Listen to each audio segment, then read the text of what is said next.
the 1970s, what does the 1970s tell us about how things could be, because they have been?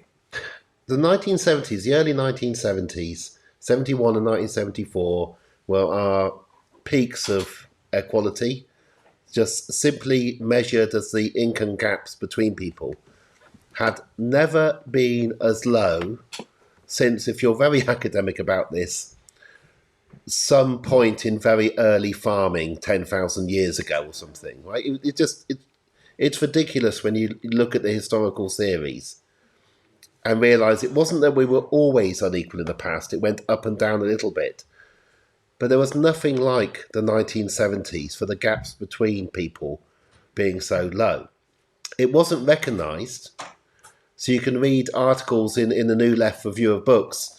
There's a favourite one in 1968 talking about how terrible the situation is, because they didn't use a single statistic. They just assumed it's terrible. But if you measured it, then the gap was low. Life expectancy in a city like Sheffield in 71 was better than the national average. We were that equal. In the early 1970s, and this is very rare, the population centre of Britain began to move northwards. Right? It never moves north, it moves south. In the 30s, it moved dramatically south. People got on their bikes and went for work. And in the 80s, it moved south with Alvita's aim pet really fast. But in the early 70s, the population centre moved northwards. The health inequalities were the lowest they'd ever been. And the majority of counties by the early 1970s had gone comprehensive in terms of education. London was building social housing at a faster rate than it had ever done. The rest of the country built its social housing earlier. The majority of people had holidays. Most of those holidays were in England. They involved caravans or camping. There was the least difference in people's personal behaviour. If you're a banker, you might drive your caravan to the south of France. It would still be a caravan. The highest paid people were doctors. They made up the 1%. Okay, so I'm not going to interrupt, and I'm going to do an impression of a very biased BBC presenter, or perhaps Daily Mail, Daily Telegraph. The 1970s were a dreadful decade. I don't know what you're talking about. There were strikes all over the place. People didn't collect the bins. There was a 3-day week when we had to use candlelight because the miners were on strike. It was rampant runaway inflation. Everybody was getting worse off. Yeah, I actually set light to my brother's teddy because there were matches everywhere. And I still got the smell of paraffin. I mean, it was a bit dangerous. There were a lot of strikes. Nothing like 1920s. ONS do a strike series of how many million days are lost to strikes. The 20s, even forgetting 1926, were much bigger. But there were a lot of strikes. We had very few strikes from 1945 until the early 70s. But that's because people were striking for something. The miners won their strike. The strikes of the early 1970s meant that pay went up. So most years, pay rose by more than inflation. Right? Can you imagine you have really high inflation, but your pay rises by more than it? So what's the inflation doing? It's eating into the wealth of the rich. The remaining wealth of the rich is they're losing 20% of their wealth every year. It was, not planned, but certainly not bad. The cockiness of people, you've got to think about the music, think about the chopper bikes, think about the looking people in the eye, think about how nervous the upper classes were at this point.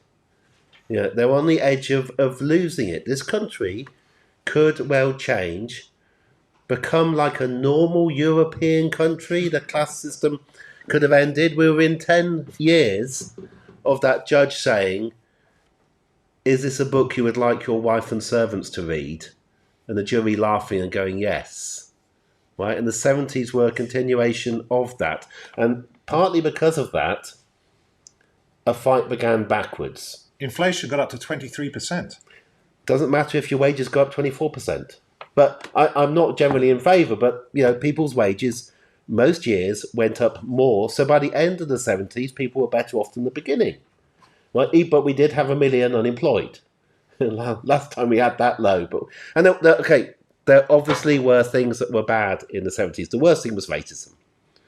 right? Constant stabbing of Pakistani boys in parks, right? That's my murders, right? So, obviously there were very, very bad things in the 70s. But it's not that we had become more racist, it's that we hadn't yet got to the point we're at now, where in polite society, if you're racist, people will shun you.